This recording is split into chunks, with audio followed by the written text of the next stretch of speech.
વિદ્યાર્થી મિત્રો, અક્ષર વિદ્યાર્થીઓના સવાલ હોય કે મેમ ટેન્સ બિલકુલ નથી સમજાતા. એટલે ત્યારે મને એમ વિચાર આવે કે યાર આપણે તો છઠ્ઠા ધોરણથી ટેન્સ ભણીએ છીએ ને 6, 7, 8, 9 છતાં પણ એક જ કોમન સવાલ કે યાર ટેન્સ નથી સમજાતા. એટલે આજ મેં નક્કી કર્યું કે ભાઈ સમજાય શું નહીં, ચલો ટેન્સને સમજાવવાની મેથડ ચેન્જ કરીએ. અત્યારે રાતના 11 વાગ્યા છે, નક્કી કર્યું છે કે ભાઈ હવે મેથડ ચેન્જ કરવી જ છે, મતલબ કરવી જ છે. થોડું પ્લાનિંગ બની ગયું છે, કંઈ વાંધો નહીં, થોડું બાકી છે, એ તૈયાર થઈ જશે.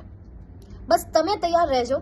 શનિવારે એટલે કે 22 ફેબ્રુઆરી એ સવારે 5 વાગે હું એક સેશન ગોઠવી રહી છું.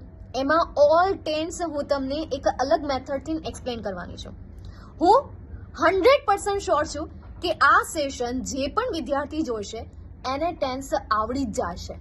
100% શ્યોર આવડી જ જશે. બસ સવારે 5 વાગ્યાના સેશન માટે તૈયાર રહેજો.